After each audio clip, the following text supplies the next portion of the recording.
Começando mais um programa Ico Thomas Show. Toda semana, entrevistas inéditas e exclusivas com entrevistados super conectados e histórias fascinantes. Inscreva-se no canal. Ico Thomas Show é um oferecimento Vivares Lip Center, Assum Supermercados e Conduz Vale, com apoio de Kia São Motors, Bertrand e Massas Romena. They try to make me go to rehab. I say no, no, no. Yes, I've been black, but when I come back, it was no, no, no. I ain't got the time, and if my daddy thinks I'm fine, he's try to make me go to rehab. I wanna go, go, go. I'd rather be and harm it away. Isso aí, pessoal, começando mais um Ico Thomas Show. Obrigado pelo seu carinho, obrigado pela sua audiência, você que assiste na TV no 520 da NET e também pelo YouTube em qualquer canto do mundo. Muito obrigado realmente pelo seu carinho. Amigos, as coisas que andam acontecendo aqui no nosso estado, principalmente, né, no Vale do Taquari, muito tristes, tudo que a gente está presenciando. Eu pensei esses dias, eu tenho que conversar com um amigo, que eu posso dizer assim, que eu tenho há muito tempo, e já entrevistei o doutor, querido professor Francisco, que eu chamo carinhosamente, posso chamar assim ainda, Chico Geleira, né, o apelido carinhoso dele. Eu digo, eu tenho que chamar o professor Chico para ir lá no programa falar a respeito disso, do que está acontecendo com o nosso estado. Já que o professor Francisco é climatologista e é do Departamento de Geografia da URGS, coordena tudo por lá. E é um estudioso, vamos falar mais a respeito disso com ele aqui no programa. É um rapaz sério, estudioso, gosta do que faz, nasceu para isso, posso dizer, além de um grande amigo. Então, quero agradecer muito a sua presença, eu sei que está trabalhando bastante, claro, sempre trabalhou, mas agora nesta época, com tudo que anda acontecendo aqui, eu sei que o senhor está correndo bastante, teve um tempo de vir aqui no Ico Thomas Show. Obrigado, professor Francisco Eliseu Aquino, por estar aqui no programa. Obrigado, viu? Ico, amigo, né? Bom Amigo. te rever, feliz com o teu convite, né? É uma oportunidade sempre, Bárbara, de ter essa fantástica interação contigo e com todos que te acompanham. E lamentavelmente, né, eu geralmente sou mais convocado em momentos de desastres, né? Então, óbvio, por trabalhar com mudanças do clima e essas conexões que o clima nos traz para o Rio Grande do Sul, né? Então a gente tem aí mudança climática, El Niño, a Antártica, a Amazônia e os eventos extremos que acontecem aqui no estado. Bom, feliz por estar aqui, espero a contento, né? Muito obrigado, claro. Né, para quem nos acompanha. Muito obrigado, realmente, eu sempre é um orgulho, é muito bom estar ao seu lado, que sempre é muito elucidativo. Professor, o que está acontecendo aqui no Rio Grande do Sul, Vale do Taquari, lá perto da minha região, também Venâncio Aires, Lajeado, Santa Cruz, Mussum, o que está acontecendo, professor? Bom, respeitosamente a gente tem que dizer que é uma tragédia, né? Porque essa inundação histórica do Vale do Taquari, eu estou entendendo que já estamos na contagem lamentável de 50 óbitos, né? Isso no Vale do Taquari. Se a gente somar com os 16 que aconteceram em junho, ali na região de Caraá, próximo ao Vale de Três Forquilhas, Maquiné, é um ano de impacto de desastres e de muitas mortes associadas aos desastres no Rio Grande do Sul. As mudanças do clima, né, elas estão coordenando o palco em que a gente vive hoje, né? Então, o ano de 2023, sem dúvida, será um ano histórico do ponto de vista de eventos extremos em todos os continentes, em todos os cantos do planeta. Registramos o momento dos oceanos mais quentes da história da humanidade. Isso há mais de 700 mil anos a gente não via os oceanos do planeta Terra tão quentes. E os oceanos é água, demoram para aquecer e demoram para esfriar. Significa que os oceanos vão sustentar o aquecimento global, vão sustentar uma atmosfera mais ativa, mais tempestuosa para as próximas décadas. E a atmosfera mais aquecida por conta de desmatamento, queima de combustível fóssil ao longo do último século, século e meio, vamos dizer assim, né?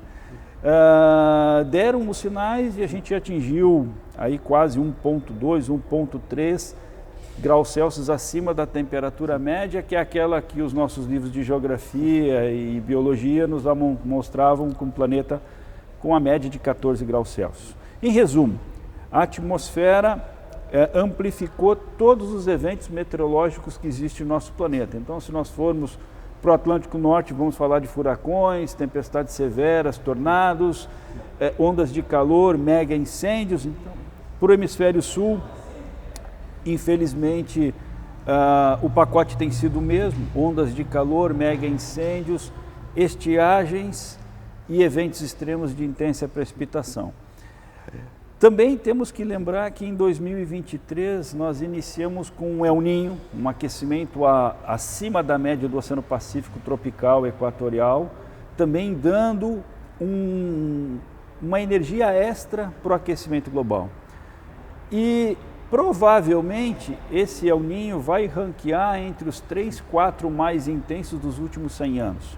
Significa que a gente vai levar o máximo dos eventos extremos que a gente poderia imaginar. Então, iniciamos o ano de 2023 com um evento no litoral de São Paulo, mais de 600 milímetros de precipitação, foge da curva isso, né? Não é esperado, e grande impacto, mortes, né? E voltando para o Rio Grande do Sul, que é um estado que tem as 4 estações bem definidas, o sistema meteorológico ativo para cada época do ano. Para quem nos assiste, né, o que acontece é que todos os eventos no sul do Brasil ganharam intensidade. Então, o ciclone é um gatilho pela frente fria de tempestades. E as tempestades utilizam umidade do Atlântico, que está mais quente, e umidade que vem da Amazônia, favorecendo a formação das tempestades. Bom, lamento ter tanta notícia difícil, né? Então, o sul do Brasil, Paraná, Rio Grande do Sul, Santa Catarina, é a região da América do Sul com as maiores tempestades do hemisfério sul. Nós já tínhamos isso. Com o oceano e a atmosfera mais quente, elas estão ganhando vigor. Então, nós temos durante as madrugadas esses complexos de nuvens cumulonimbus, aquelas nuvens de tempestades, né? Centenas delas, que chegam a ocupar em alguns momentos mais de 800 mil quilômetros quadrados. Isso cobre o Uruguai, o Rio Grande do Sul e Santa Catarina ao mesmo tempo. Meu Deus!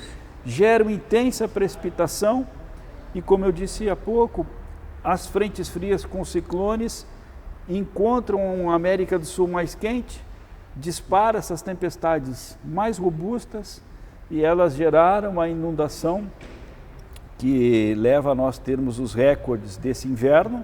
O que a gente pode esperar aí para os próximos dias ou meses, ali para o Vale do Taquari, ou até mesmo para a capital gaúcha?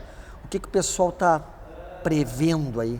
Bom, depois de 20 e tantos dias difíceis, né, com precipitação contínua, a gente espera uma breve trégua na próxima semana, em termos de precipitação extrema e assim por diante. Breve, né? Trégua. Breve trégua. Vamos ter uma queda de temperatura, está vindo aí uma nova onda de ar frio, que vai baixar a temperatura, contrastando com os recordes de temperaturas noturnos e diurnos de todo o Brasil na última semana. Isso também está chamando a atenção, né? Mas, lamentavelmente, com os oceanos quentes, a atmosfera aquecida e o El Niño, o cenário é chuva acima da média para outubro, para novembro, para dezembro e para janeiro. E ao mesmo tempo em que o El Niño favorece esses eventos para a região aqui do Prata, nosso estado, ele intensifica a onda de calor, queimadas e seca, Nova Zelândia e Austrália. Então essa gangorra ela está claríssima para nós do Hemisfério Sul hoje. A gente nota que na enchente de 41 demorou um pouco, ela foi muito trágica, mas ela foi mais lenta. Esta agora, ela veio de uma hora para outra, as pessoas quando viram a água já estava no teto da casa. Qual a diferença? O que acontece?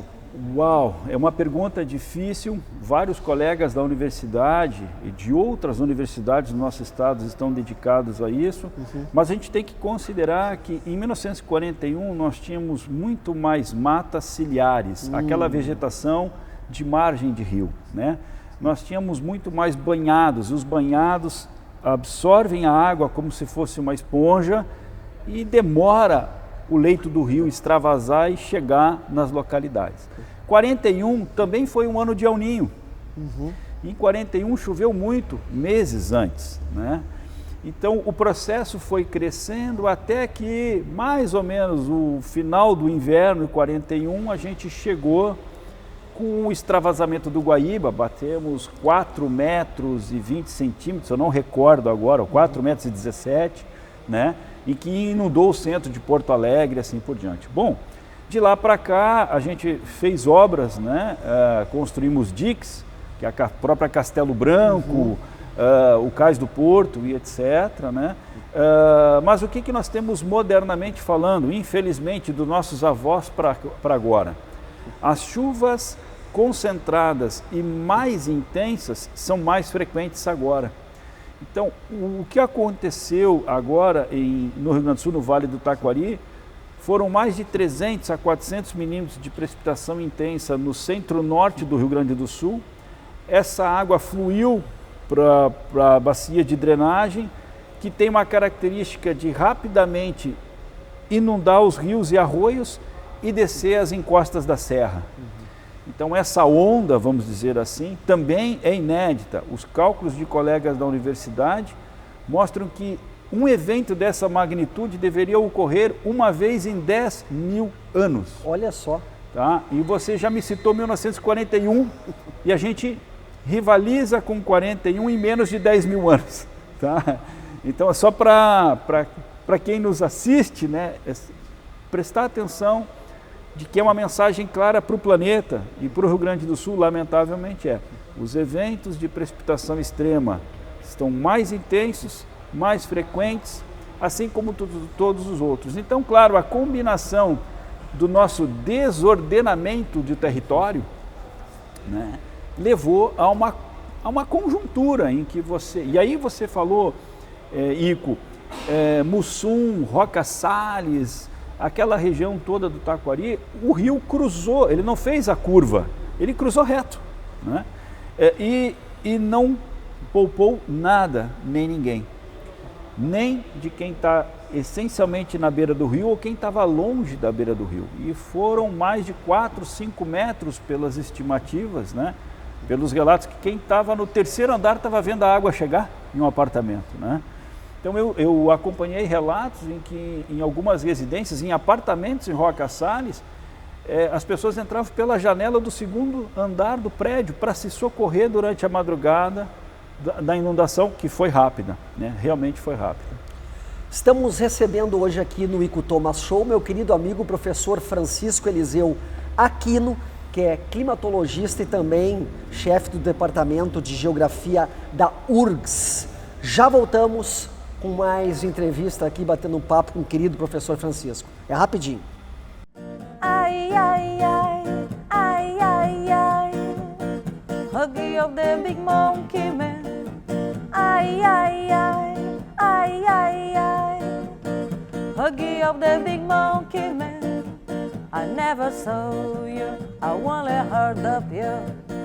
Huggy of the big monkey man. I never saw you, I only heard of you. Huggy of the big monkey man.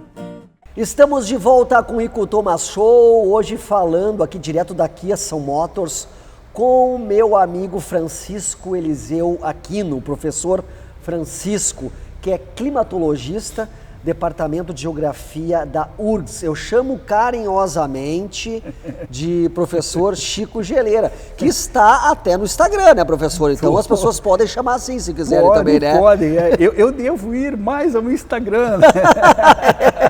Professor Chico eu ainda está falando... burocrático demais.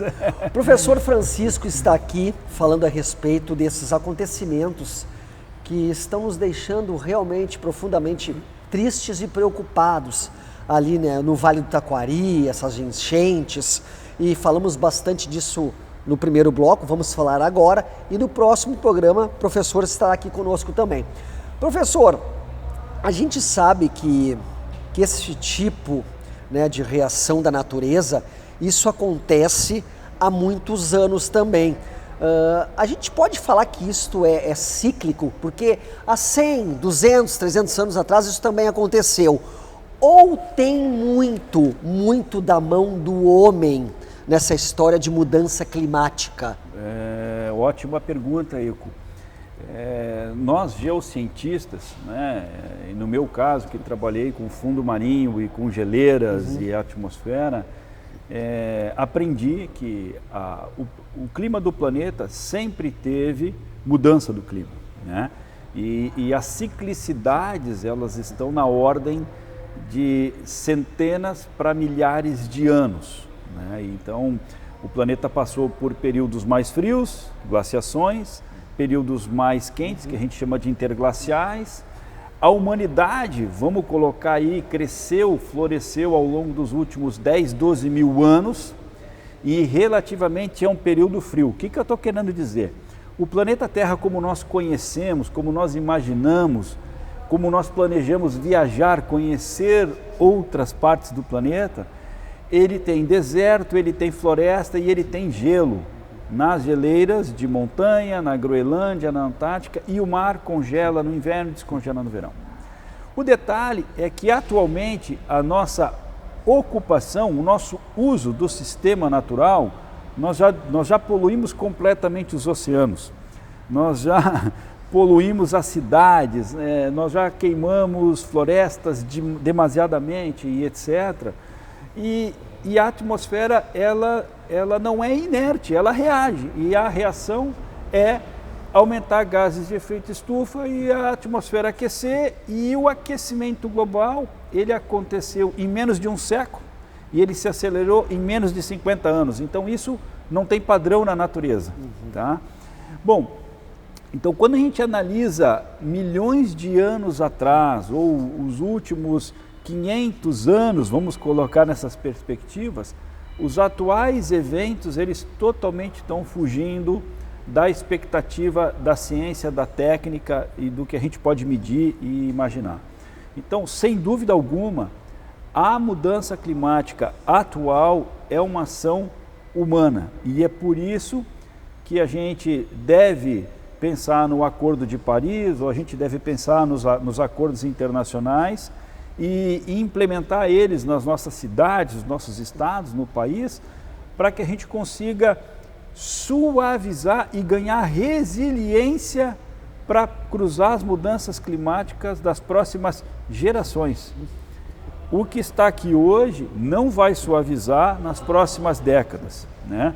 Então não adianta mais pensar em 2030. 2030 é amanhã, vamos dizer assim, com eventos mais intensos, inclusive, dos que é agora.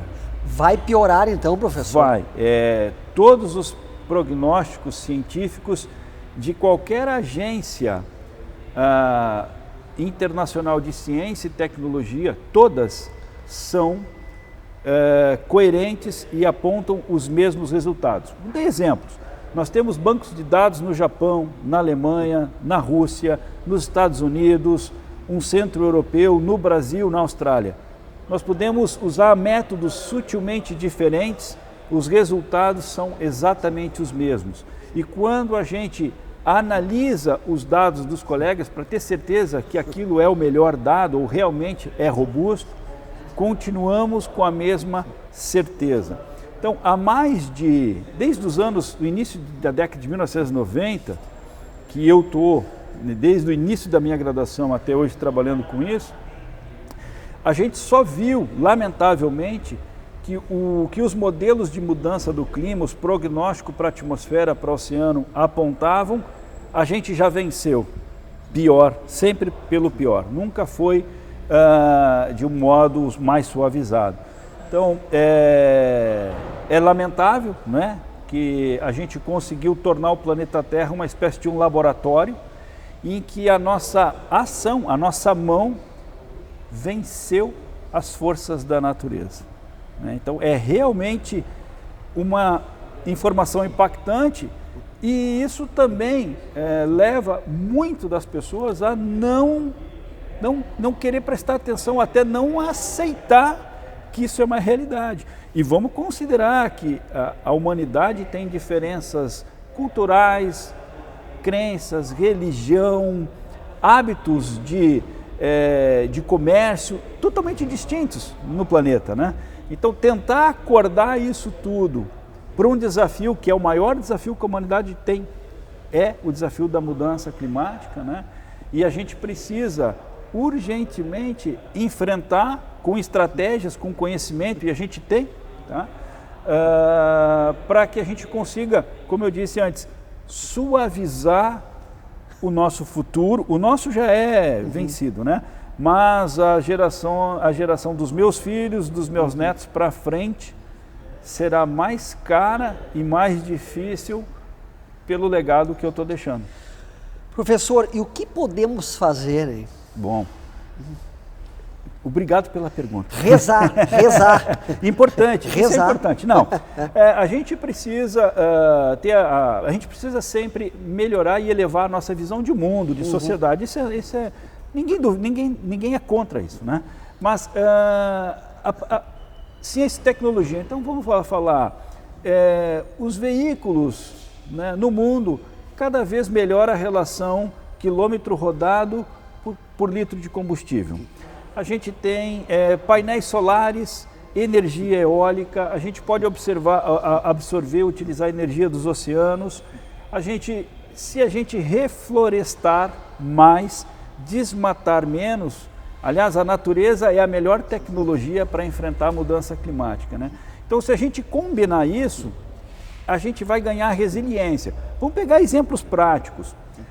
Quando a gente vai para o estado da Flórida, por exemplo, é a região mais assolada por furacões nos Estados Unidos e a maior população americana vulnerável a furacões. E os furacões das últimas 2 décadas ficaram mais intensos e ganharam um detalhe: eles querem ir para a terra com mais intensidade.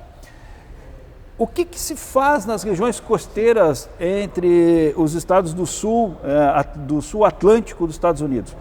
Deixa a vegetação de mangue, de restinga, de beira de praia nativa. Excelente. Ela é vigorosa para impacto de ondas, né? Então a recuperação dessas regiões é muito mais rápida. E olha, a paisagem cênica, que é aquilo que você quer curtir, aquele ambiente bonito, de praia, etc., ele é preservado. Então existe uma combinação que é boa para quem quer ir ocupar, morar, desfrutar da região costeira, e para a natureza isso também é benéfico. Então a gente pode implementar isso. Imagina o Brasil, que tem mais de 8 mil quilômetros de costa, rica, bela e etc. Se a gente melhorar a nossa qualidade de vegetação de regiões costeiras, aumentamos a nossa resiliência de regiões costeiras. Por que eu citei regiões costeiras? A maior parte da população brasileira está em cidades.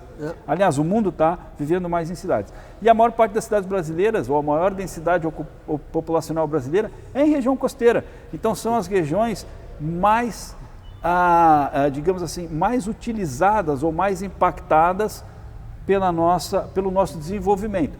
Lamentavelmente, há um século atrás, ou mais de 60 anos atrás, a gente não tinha todo o conhecimento que a gente tem hoje, senão a gente teria feito o melhor planejamento daquela época para chegar em cidades mais bem planejadas. Um exemplo de cidade, Curitiba.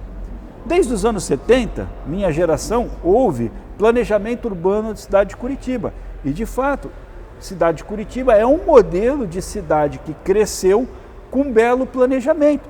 Tem problemas? Ok, mas tem muito menos problemas do que a maioria das cidades brasileiras. Então a gente tem conhecimento, tecnologia e, como eu enfatizei, com estes eventos extremos, lamentavelmente no Rio Grande do Sul, ficou evidente para os nossos tomadores de decisão. Quem são? Os políticos, nossos prefeitos, as câmaras de vereadores, governo do estado, etc. Eles têm esse entendimento claro, né? Eles têm que buscar um conjunto, diferentes forças, diferentes visões políticas, vão procurar o benefício da sociedade. Como eu disse, o município de Mussum, Roca Salles, etc., não poupou classe, não poupou endereço, bairro, nada. Toda a sociedade, toda a comunidade foi completamente destruída. Não tem delegacia de polícia, não tem prefeitura, não tem posto de saúde, não tem hospital, não tem escola nesses municípios. Tudo foi levado.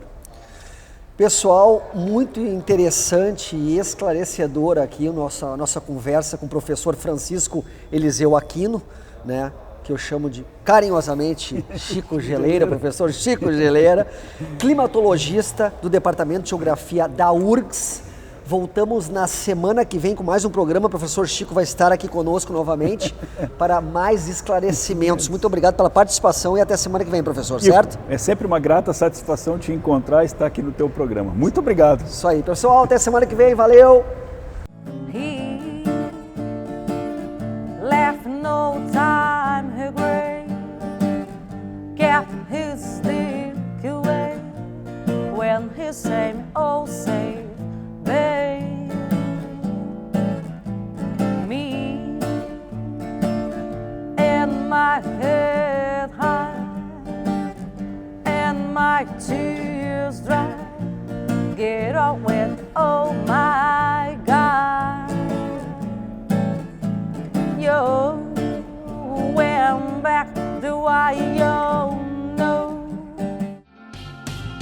O Thomas Show é um oferecimento Vivar Sleep Center, Assum Supermercados e Condus Vale, com o apoio de Kia São Motors, Bertrand e Massas Romena.